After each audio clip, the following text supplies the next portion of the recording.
ये जानता है।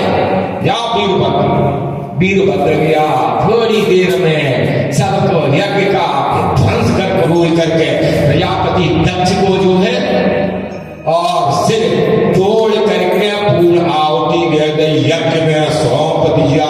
अभिमानी का जे होता है, अभिमानी का क्या होता है? जे सिर काट के गाय का सिर लगाया, भगवान भोलेनाथ पे गए, भोलेनाथ आए, प्रार्थना की तो प्रजापति दक्ष के गाय का सिर लगाया। सबने कहा महाराज क्षमा करो, यज्ञ तो पूरी करो, अधूरी रह रही है। और ये मर गया प्रजापति है, तो उन्होंने कहा इसको मैं ज्यादा करता था, मैं अभिमान था नहीं इसको, मैं करता है। मैं कौन करता है? बकरा ज्यादा मैं बकरा ही करता। तो इसलिए इसको बकरे का सिर लगाया। और सती ने कहा था कि अब हम इस अभिमानी के यहाँ नहीं, मैं करते वहां जन्म नहीं लेंगे, या मैं नहीं होगी उसके घर में जन्म लेंगे। तो दूसरे जन्म में पार्वती के रूप में कौन की पुत्री हुई? मैं ना। पहले मैं बकरे का सिर लगाया गया प्रजापति दक्ष के, या मैं खत्म हो गई तो मैं ना। हिमाचल की पत्नी क्या, पार्वती की मैया का नाम क्या? मैना। मैं नहीं है, अभिमान नहीं है, मैना के यहाँ जन्म हुआ, दोबारा विवाह हुआ। ऐसे जो है महाराज ने और सखी की पार्वती जी के चरित्र का वर्णन किया। बोलिए वृंदावन बिहारी लाल की जय, राधा कृष्ण भगवान की जय, श्रीमद् भागवत भगवान की जय। श्री सुखदेव जी कहने लगे कि राजन, ये सती चरित्र था, ये सृष्टि की उत्पत्ति थी। हे राजन परीक्षित, अब हम तुम्हें जो है तीनों पुत्रियों का बता दिया, अब हम तुम्हें पुत्रों का वर्णन करते हैं, उनकी संतान।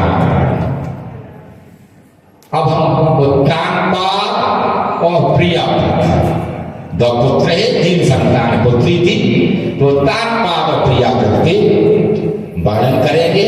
आप ध्यान से सुनो। बोलिए राधा कृष्ण भगवान की जय। उसके पहले एक भजन, फिर महाराज प्रभु जी के चरित्र का वर्णन करती है।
ये इतिहास नहीं है, ये कल की कथा नहीं है, ये तुम्हारे समय की कथा है, ये भक्तों की कथा है। पहले भक्तों की कथा कहोगे तब भगवान का अवतार हो सकता है। जब भक्ति नहीं है तो भगवान नहीं आए। भक्तों के पास बादल वहां बरसते हैं जहां पेड़ होते हैं, जहां प्रदूषण होता है बादल नहीं होता। भगवान वहां आते हैं जहां भगवान की झूठ रही है, भगवान की कथा में वहां भगवान उनके हृदय में बैठते हैं।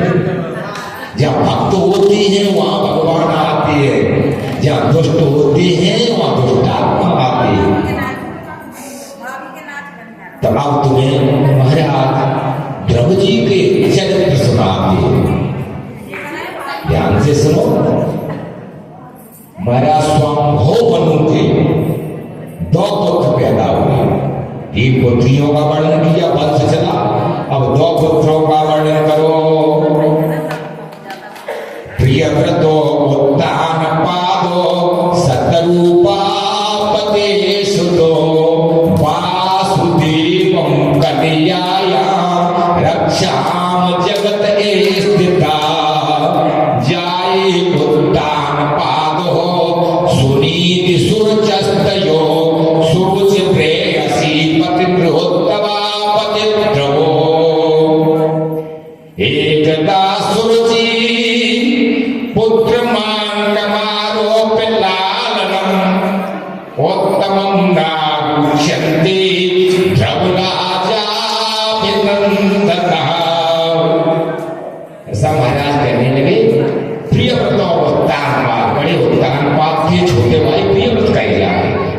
तो उत्तानपाद के बहुत नीति वर्तन महाराज मनु कहे जाते थे, स्वयंभू मनु उनके पुत्र कहे जाते थे। चक्रवर्ती सम्राट,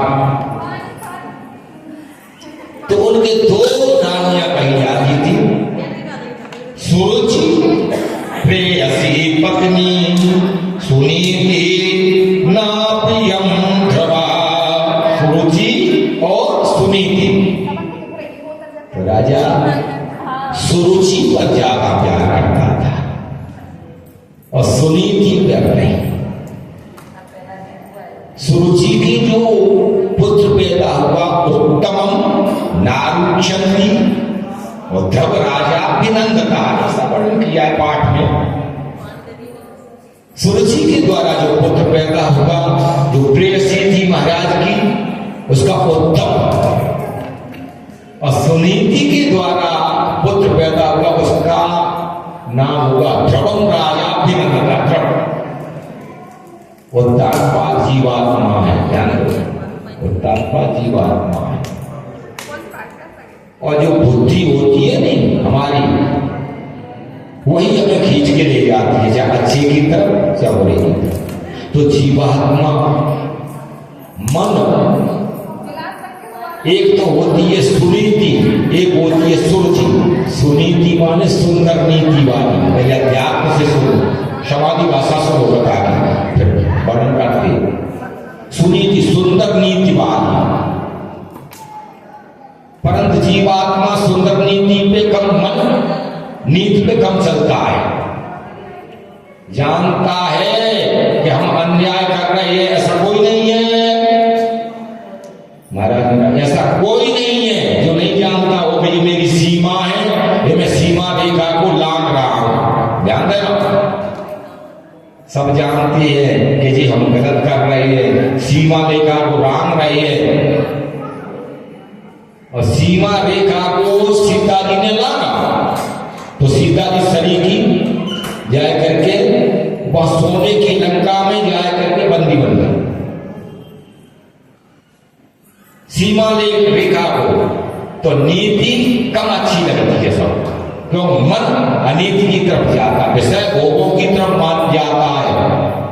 जल की और मन की एक ही गति होती है, नीचे की तरफ चलना। भले ही अनीति हो पर मन को सुख मिले, भले ही शुगर हो, मन तो चल रहा है शक्कर का। अब तुम शक्कर खा लोगे, मैं शक्कर का छोटा उदाहरण दिया, वो तो उदाहरण आप जानते हो, दुराचार में विचार ये सब तो, परंतु मैं तो एक शुद्ध उदाहरण दे रहा। मन तो चलेगा, परंतु बुद्धिमान मन होगा तो कहेगा ये गलत तो है। क्यों? उत्तम सुरुचि के द्वारा तुम्हें उत्तम तो लगेगा, जो परिणाम निकलेगा उत्तम तो लगेगा, आनंद आएगा थोड़ी देर के लिए, फिर परिणामम विषमम तुल्यम, परिणामम विषमम तुल्यम, इसी के नीचे का श्लोक, परिणामम विषमम तुल्यम तत्सुखम राजसी अप्रवीतः इंद्रियात् संयोगाः तदग्रे अमृतापमा। परिणामम विषमम तुल्य तत्सुखम राजसी अप्रवीतः, परंतु मिलने वाला नहीं है किसी का जबरदस्ती से। जानते हो सीमा हमारी यहां तक है, बैल हमारी यहां पर तोड़ गए हो दूसरे के ठेकर, परंतु अनीति तो कर रहे हो, और अनीति के द्वारा तुम्हें थोड़ी देर के लिए तो अच्छा लगेगा, पर परिणाम विषम विषय के परिणाम ठीक नहीं होगा। उत्तम तो लगेगा, उत्तम ज्यादा दिनों तक नहीं जी पाया, ये कथा में भी उत्तम ज्यादा दिनों में जी पाया। सुरुचि के द्वारा, सुंदर रुचि के द्वारा जो फल पैदा हुआ, जो परिणाम निकला, उत्तम ज्यादा दिनों यक्षों ने मार डाला थोड़े दिनों के बाद।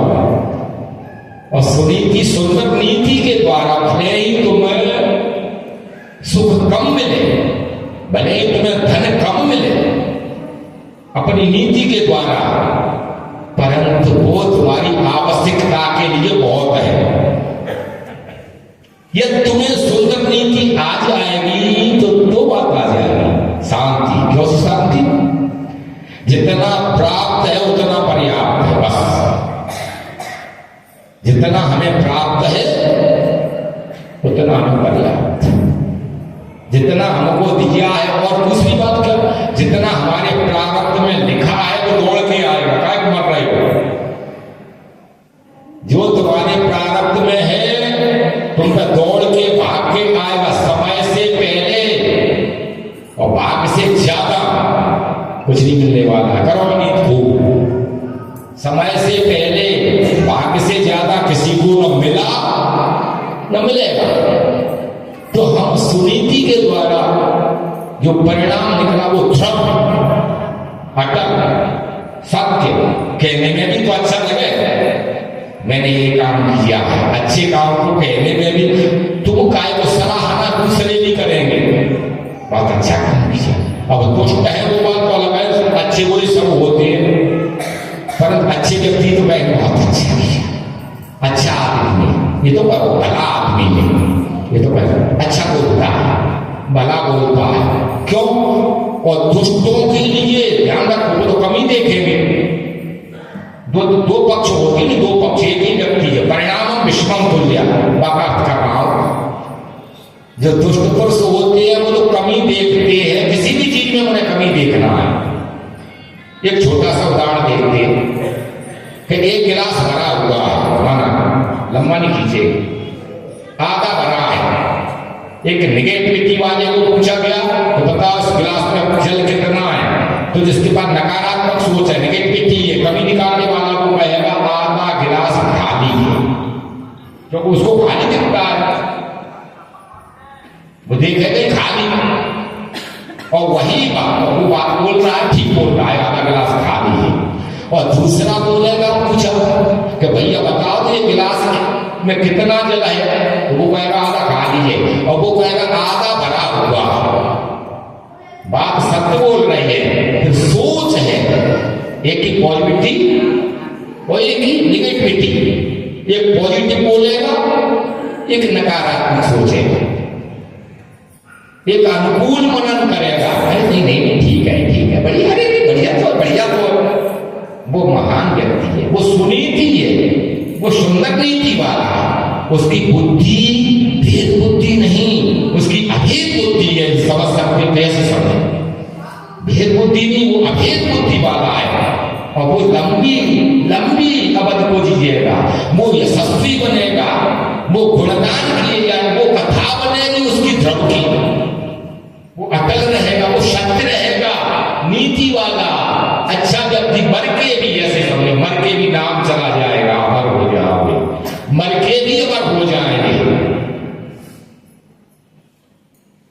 तुम्हारा वर्णन करने लगे सुरुचि प्रेयसी, राजा के भी एक सुरुचि उसको प्रेम करते थे। एक दिन की बात है, महाराजा उद्यानपा अपने राज सिंहासन पर बैठे हुए थे, सुरुचि बगल से खड़ी हुई थी, और सुरुचि का पुत्र जो है उत्तम महाराज की गोद में खेलने लगा, गोद में खेलने लगा। अब बालक की होती है, एक बालक करेगा वो दूसरा करेगा, भले ही कुछ नहीं हो, फिर बालक की हटे, एक बालक करेगा दूसरा करेगा, तो उत्तम नारुचंती, और जब राजा अभिनंदता, ध्रुव जी ने देखा सुनीति के पुत्र ने वो भी पिता की गोद में चढ़ने को उद्यत हुए, तैयार हुए राजन परीक्षण। तो पिता ने कुछ नहीं कहा उत्तानपाद ने, परंतु सौतेली मां ने बाजू पकड़ करके और छिटका मार करके और ध्रुव को अलग फेंक दिया। और क्या बोल रही है, ध्यान देना, अरे तुझे पिताजी की गोद में बैठना है तो पहले हमारे गर्भ से उत्पन्न हो, तो पिताजी की गोद में बैठने का अधिकारी होगा। यानी ईश्वरी सत्ता को ललकार दिया, पिता यह तुझे सिंहासन पर बैठना है, पिताजी की गोद में बैठना है तो हमारे गर्भ से हो। अब सिंहासन पे भगवान बैठा ले तो इसके गर्भ की क्या जरूरत पड़ रही है? चाहे इसको अरे रंग को राजा 1 मिनट में बना दे, पिता आगे पीछे घूमने लगे, दुनिया आगे पीछे घूमने, परमात्मा की कृपा तो हो जाए, और वो करें हमारे गर्भ में तो आओगे तो ही वो सिंहासन पर बैठ सकते हो। ईश्वरी सत्ता को ललकार दिया अभिमान में। ध्रुव बड़ा खिन्न मन होकर के मैया के पास पहुंचा, देखो कितनी कथा तुम्हें रास्ता दे दी, रोने लगा, भैया आवाज बढ़ाओगे, आवाज दब जाती है। तो जाए करके मैया के पास में पहुंचे, मैया से कहा रोते हुए कि आज हमें मैया ने जो है और पिताजी की गोद से खींच लिया। सौतेली मां के बागबानों से राजन परीक्षित विदा हुआ। 5 वर्ष का वो ध्रुव जब मैया से कहा सुनीति से कि हमको आज पिताजी की गोद से मैया ने खींच लिया, सौतेली मां ने, तो धन्य है वो सुनीति, सुंदर नीति वाली शिक्षा दे रही है जो मां को देना चाहिए। देखो क्या दे रही है, बेटा मैया ने खींच लिया तुम गोद में, नान्य तथा पद्म पासलोचना दुख चित्तंत ते मृगया विकांचना, तुम्हें वत्सा श्रेय भक्ति वत्सला मुमोक्ष प्रभुपदाब्ज पद्मका अनन्य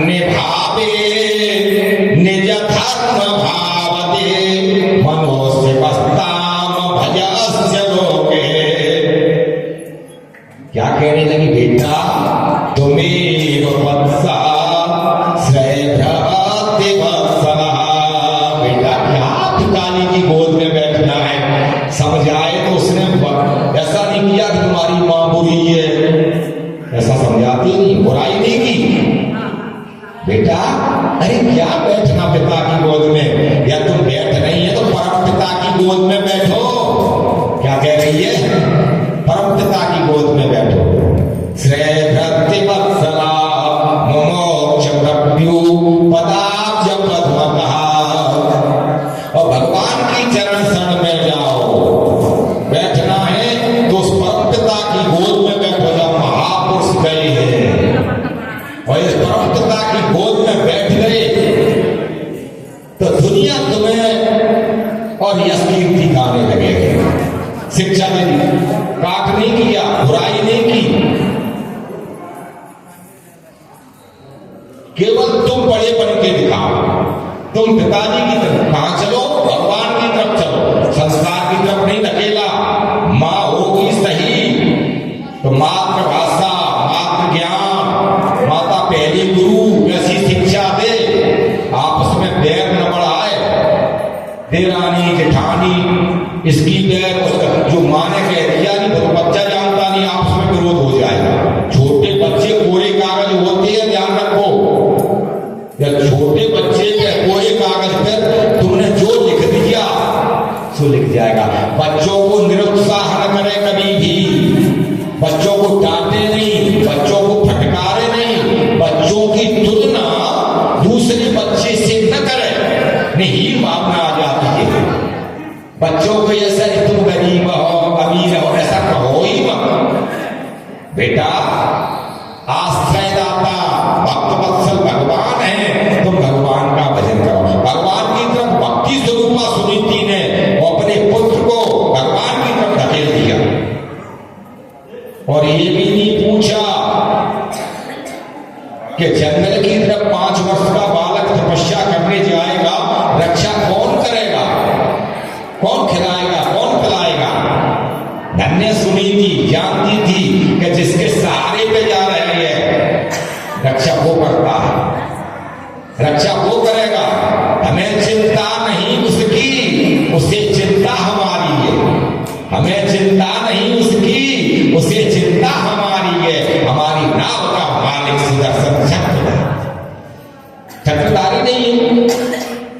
महाराज पितामह भीष्म ने जो प्रतिज्ञा कर ली, कल 5 बाण है, दुर्योधन ने बार बार कहा तुमने किसी को नहीं मार पाया, 5 बाण रखे, कल जो है 5 पांडवों का वध कर दूंगा, प्रतिज्ञा कर डाली। और जाए करके बैठी, अब वो सोच रही है मैं अखंड प्रतिज्ञाबद्ध। और बताओ हमने 5 पांडवों को मारने की प्रतिज्ञा कर ली, कर क्या होगा? और ये पता पड़ गया अर्जुन को। अर्जुन खर्राटे की नींद में सो रहे, खर्राटे की नींद में। अर्जुन ने कहा भगवान कृष्ण ने कि तुम सो रही हो, और पितामह भीष्म ने तुम्हारी मारने की प्रतिज्ञा कर ली है, तुम सो रही हो। तो अर्जुन पता क्या कहती है कि जगने वाला जग रहा है, रक्षा करने वाला जग रहा है, तो हमें क्या परवाह है, हम तो सोएंगे ही। जब कामतानाथ बैठा है तो हमें क्या जरूरत है, जब उसकी गोद में आ गए उसी को सौंप दिए परमात्मा को, हमें क्या चिंता। चिंता जाने वो जिनके घरे आए, जिनकी गोद में बैठे हैं, लज्जा बने आए, सर्व बने आए, हमको कोई नहीं सर। तो अर्जुन खर्राटे लेके सो रही है, वो कृष्ण को नींद नहीं आ रही है, प्रतिज्ञा कर रही द्रौपदी को चल चल चल चल वो आ जाए करके।